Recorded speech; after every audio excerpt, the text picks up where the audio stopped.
Muy buenas noches, sean bienvenidos a la serie de estudios de la Iglesia Bautista de la Doctrina de la Gracia de Cuautitlán Izcalli. Hemos empezado a estudiar el Salmo 91.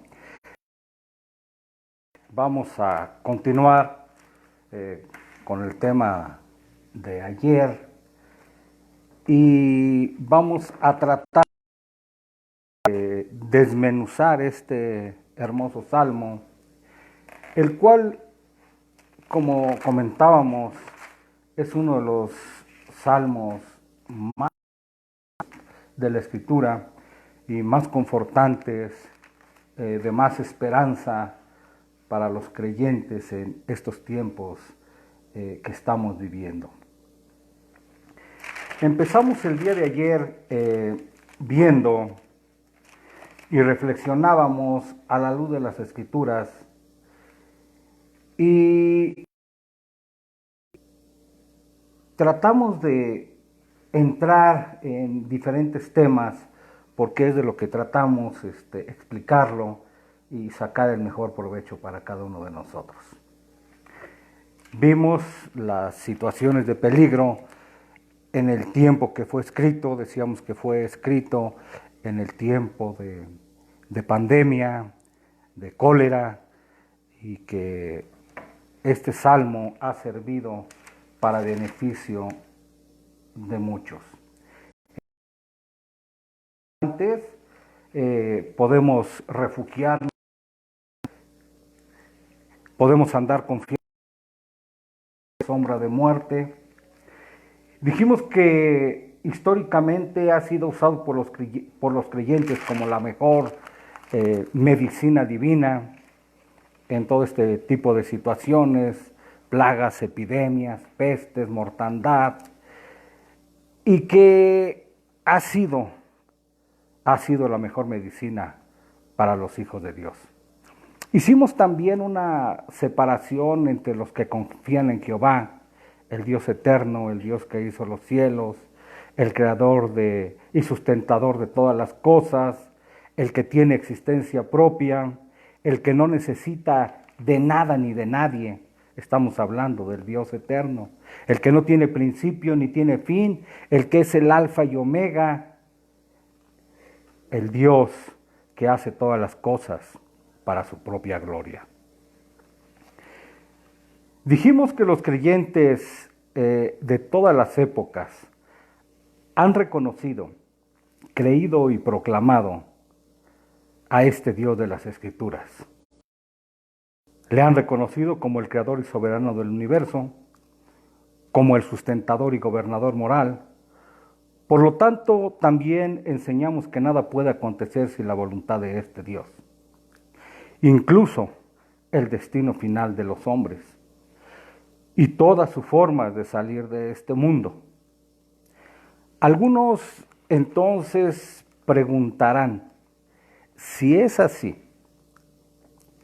¿este Dios está involucrado en esta pandemia? Y la respuesta es clara.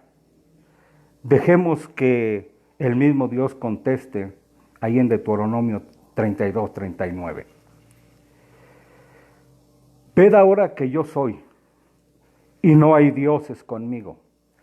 Yo hago vivir, yo hago morir, yo hiero y yo sano, y no hay quien pueda librar de mi mano.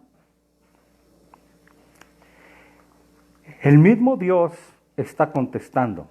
Está diciendo, como veíamos el día de ayer, que muchas personas confían en dioses que por naturaleza no son diosas. De hecho, nosotros dejamos de tarea la reflexión, ¿no? Que cada uno de los que escucharon el tema el día de ayer reflexionaran, pensaran y meditaran en quién o en qué han estado poniendo su confianza. Esa es una de las preguntas que hacíamos el día de ayer. Enseñábamos que hay miles de ídolos a los cuales la gente sigue y a quien quema incienso en sus altares. empezando por el yo, el egocentrismo, y decíamos los ídolos musicales, políticos, académicos, religiosos, ídolos de poder, económicos, intelectuales, ídolos esenciales, culturales, familiares, nacionales, todo lo que se antepone o se pone a un lado de Dios es idolatría. El Señor nos dice en su palabra que Él hace según su voluntad en el ejército del cielo y en los habitantes de la tierra. Y no hay quien detenga su mano y le diga, ¿qué haces? Esto lo podemos ver que el mismo Señor está lanzando un desafío. ¿Hay alguien que pueda decirle al Señor, sentarlo en el banquillo de los acusados, erigirse como juez y cuestionar o juzgar a este Dios? ¿Por qué estás haciendo lo que estás haciendo? Tristemente, los hombres piensan o creen que pueden hacerlo. Pero la Escritura sigue diciendo, Jehová de los ejércitos juró diciendo, ciertamente se hará de la manera que lo he pensado y será confirmado como lo he determinado. ¿Y quién lo impedirá? Y su mano extendida, ¿quién la hará retroceder? Vean, fuertes palabras. ¿Quién? ¿Quién es aquel que pueda cuestionar a Dios, sus motivos? ¿Quién puede cuestionarle por su justicia, por su santidad, por su ira? ¿Quién puede cuestionar sus motivos?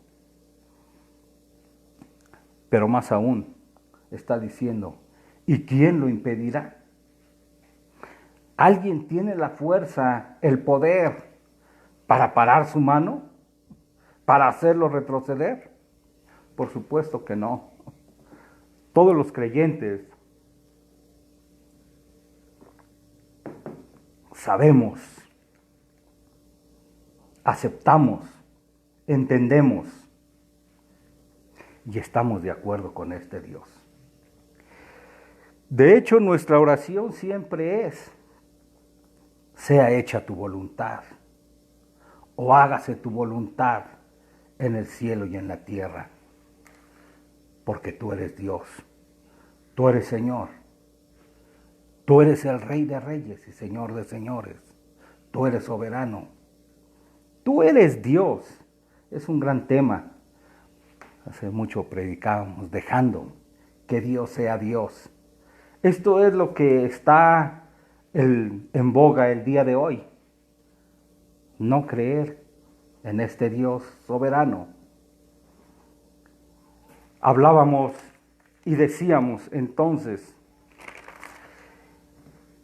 que hay una solución para poder entender los motivos de nuestro Dios. En el versículo 2, en el cual nos quedamos ayer, de nuestro Salmo, dice, diré yo al Señor, esperanza mía y castillo mío, mi Dios, en Él confiaré. Y Él te librará del lazo del cazador, de la peste destruidora, con sus plumas te cubrirá y debajo de sus alas estarás seguro. Pero también en el versículo 1, la Escritura dice que el que habita al abrigo del Altísimo morará bajo la sombra del Omnipotente. Y ayer explicábamos que el habitar, el permanecer, el estar en un lugar frecuentemente es lo que hace la habitación. Y es donde encontramos resguardo, cobijo, abrigo en contra de las inclemencias. Es el lugar que ofrece seguridad. Y la Escritura dice que es aquí donde habitan los creyentes. Pero además nos habla también de el Dios omnipotente. Mencionábamos el día de ayer que nosotros podemos decir, esperanza mía y castillo mío, mi Dios, en él confiaré.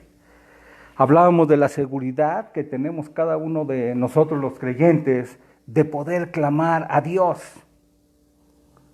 La regla bíblica, el mismo Señor nos anima a clamar en tiempo de necesidad, cuando Él nos dice, clámame en el día de tu angustia y yo te responderé y tú me honrarás. Vean que nuestra relación con Dios debe de ser personal, íntima. No es como algunos piensan o como mencionábamos el día de ayer, ruega a tu Dios, como le dijeron los marineros a Jonás. Clama a tu Dios, porque nuestros dioses no pudieron. ¿Quién es tu Dios?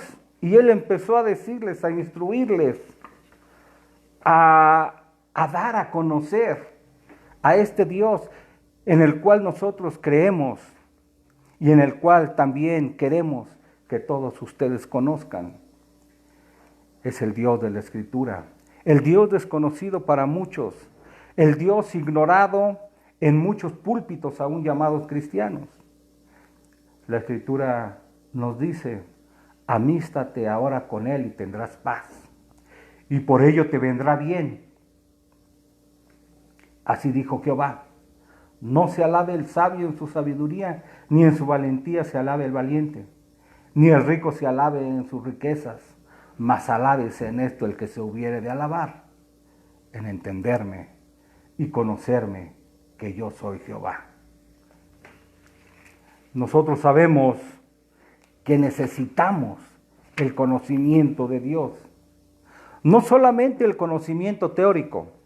Todo mundo dice conocer a Dios, todo mundo dice creer a Dios. Pero cuando nosotros les preguntamos en qué Dios creer, siempre encontramos la misma respuesta.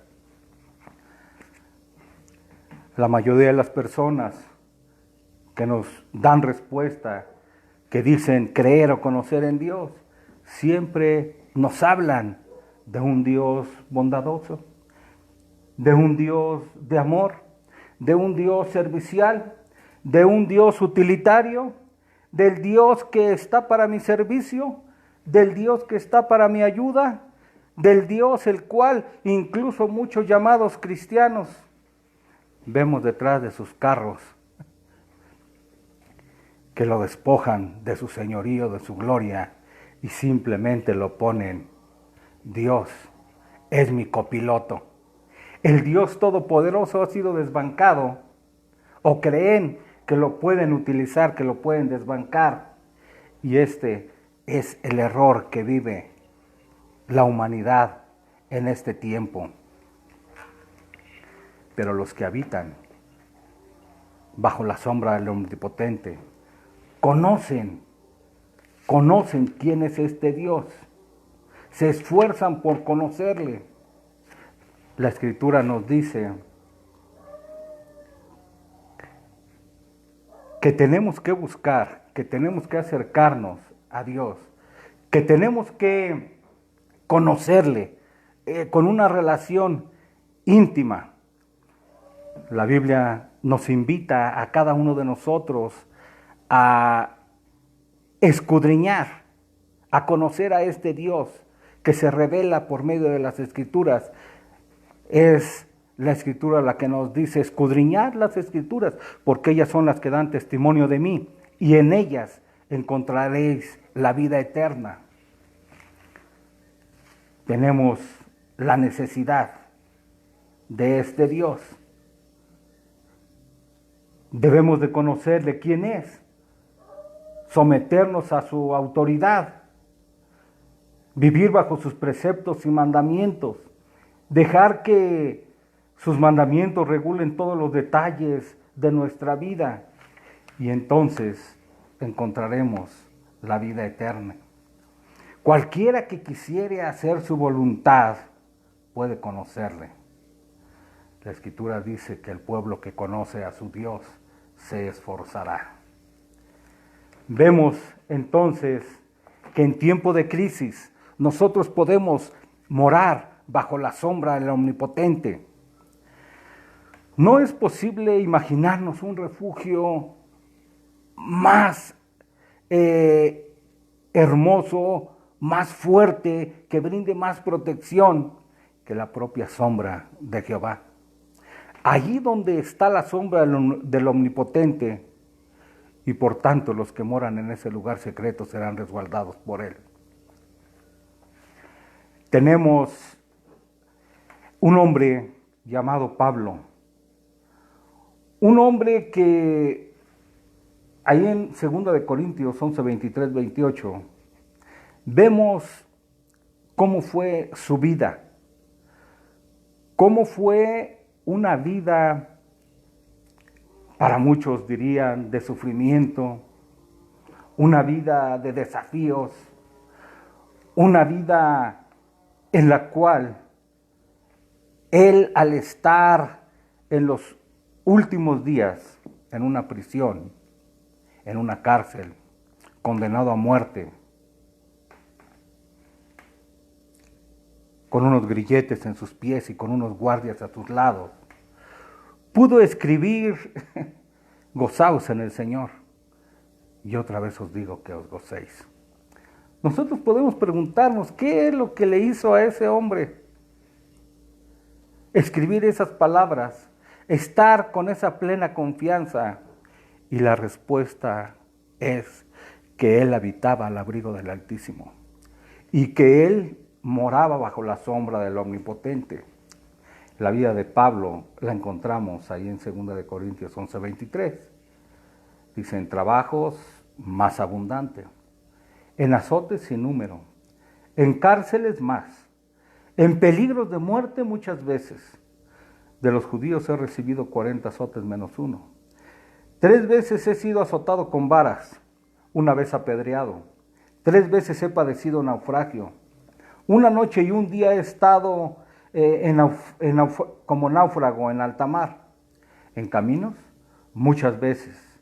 En peligros de ríos, peligros de ladrones, peligros de los de mi nación, peligros de los gentiles, peligros en la ciudad, peligros en el desierto, peligros en el mar, peligros entre falsos hermanos, en trabajos, en fatigas, en muchos desvelos, en hambre y en sed, en muchos ayunos, en frío y en desnudez.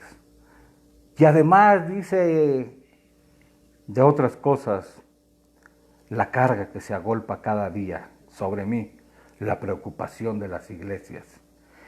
Nosotros podemos preguntarnos, ¿qué es lo que puede sostener a un hombre en medio de tantos peligros, en medio de tanta angustia, en medio de tanta necesidad?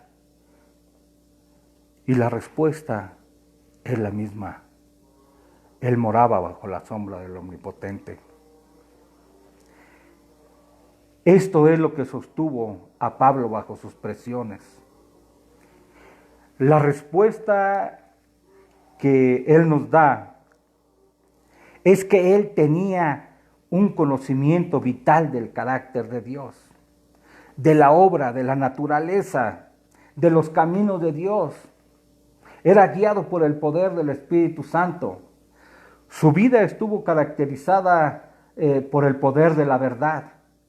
Desarrolló su experiencia y por eso, por esa razón, son tan conmovedoras sus palabras, sus llamamientos a las iglesias primitivas. Y es lo mismo que nosotros podemos preguntar el día de hoy. ¿No sabéis? ¿No sabéis? Si supieran y entendieran, sus vidas serían muy diferentes. Vean, con los ojos abiertos, de par en par, a las misericordias de Dios. Él mismo nos dice: os ruego, hermanos míos, que como un acto de sabia adoración, le ofrezcáis vuestros cuerpos como un sacrificio vivo, consagrados y aceptables a Él.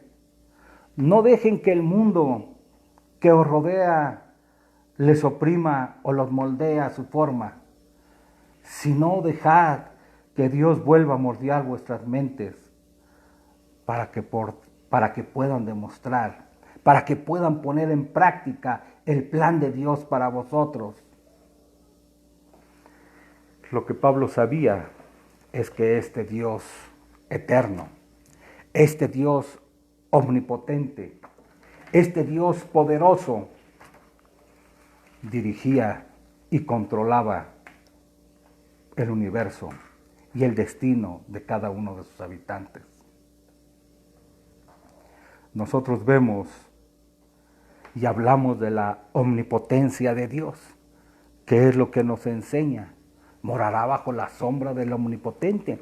¿Qué es la omnipotencia? Es el que tiene todo el poder, el que no está limitado. Es el que no puede ser impedido. Es el que decíamos hace un momento, ¿quién le puede impedir? ¿Quién puede detener su mano?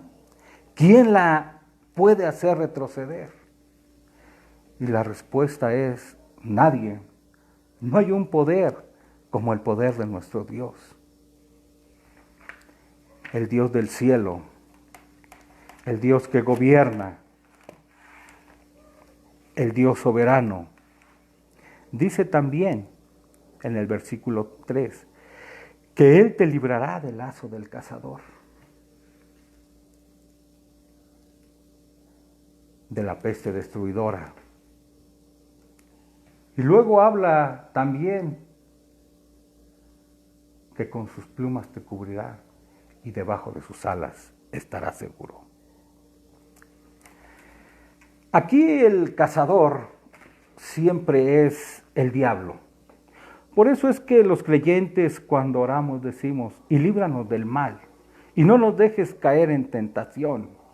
Para otros decíamos, el cazador puede ser las riquezas de este mundo, pueden ser los ídolos del corazón. Pero cuando Dios nos libra de estas tentaciones, no podemos tener ninguna preocupación. No podemos atemorizarnos, porque todos los que hemos reconocido,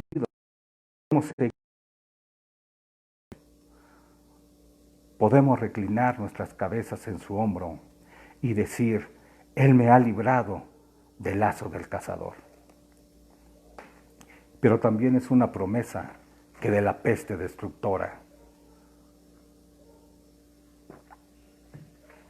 El que es el Dios de dioses y Señor de señores, puede rescatarnos de todos los peligros, puede rescatarnos de todos los peligros misteriosos.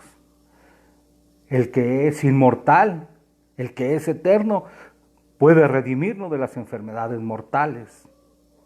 Si hay una pestilencia mortal, somos inmunes a ella si estamos en comunión con el Dios verdadero. Si hay una pestilencia fatal, también somos librados. Pero hay una pestilencia, hay un mal, hay una plaga que es peor que la pandemia. Y la gente siempre ha vivido en medio de ella y no quieren ser curados, no quieren ser librados. Y esa pestilencia fatal es el pecado. Pero la Escritura nos dice que también nosotros somos librados de ella. ¿Cómo? Morando, teniendo comunión con Dios, reconociendo nuestras faltas, nuestros pecados, reconociendo que solamente por la gracia de Dios hemos sido reconciliados. El creyente, por lo tanto, puede decir, esperanza mía y castillo mío, mi Dios en quien confiaré. Si nosotros nos acercamos a su verdad, podemos confiar en sus promesas de fidelidad. Las promesas de nuestro Dios son protección, son misericordia, son bondad. Ayer decíamos que este salmo es sumamente realista. Nos habla de pestes, nos habla de plagas, nos habla de muertes, nos habla de mortandad. ¿No? Nos dice que en el mundo tendremos aflicción. Esto es lo que nos enseña la Escritura, pero también nos enseña que tenemos un Dios mucho más poderoso que todas estas cosas. ¿Por qué?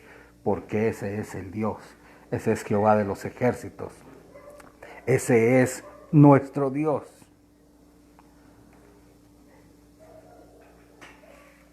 El verso 4 dice, con sus plumas te cubrirá y debajo de sus alas estará seguro.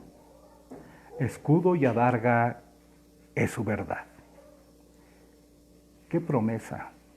¡Cuánta bondad y cuánta misericordia muestra nuestro Dios para con nosotros! Es la figura de la gallina abriendo sus alas y cuidando y cubriendo, protegiendo con ellas a sus pollitos, a sus polluelos. Con sus plumas te cubrirá. Debajo de sus alas estará seguro. Pero qué triste, qué tremendo. ¿Cómo es posible que en vez de apropiarnos de esas misericordias, de esas bendiciones, de amistarnos ahora con Él, le damos la espalda? ¿Cuántas personas le dan la espalda?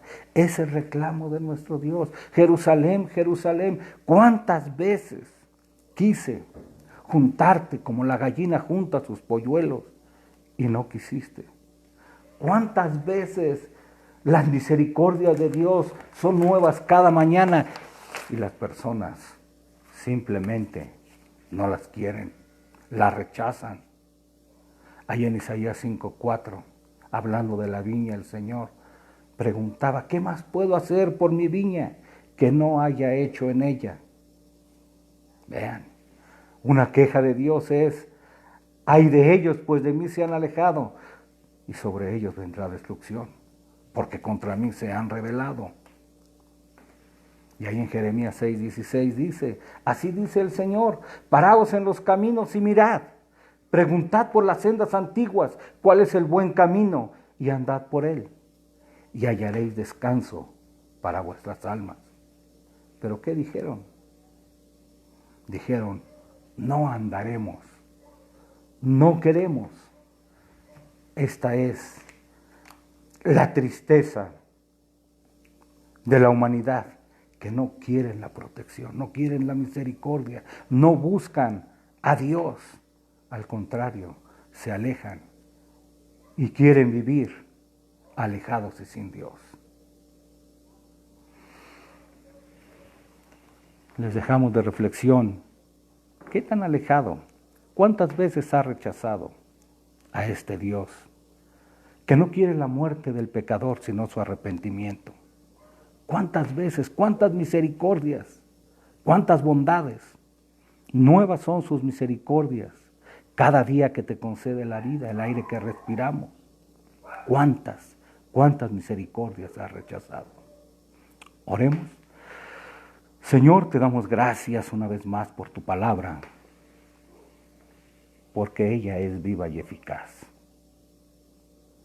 Pedimos, Señor, que tú abras no solo la mente, no solo el intelecto de las personas que están escuchando estos estudios, sino que abra su corazón, tome su corazón, les humille, Señor, les lleves a los hechos, Señor. Cuántas misericordias he perdido, Señor. Ten piedad de nosotros. Acuérdate, Señor, que somos polvo. Y ahora, Señor, que tú estás haciendo notoriamente, Señor. Estás hablando, estás gritando, Señor, a la humanidad. La estás humillando. Pedimos, Señor, que muchos reconozcan tu grandeza, tu señorío. Que muchos, Señor, se humillen ante tus misericordias. Y que muchos quieran, Señor, ser protegidos. Que físicamente, que busquen la salvación de sus almas. Lo pedimos, Señor, para tu gloria. Lo pedimos, Señor, por tu gran nombre. Y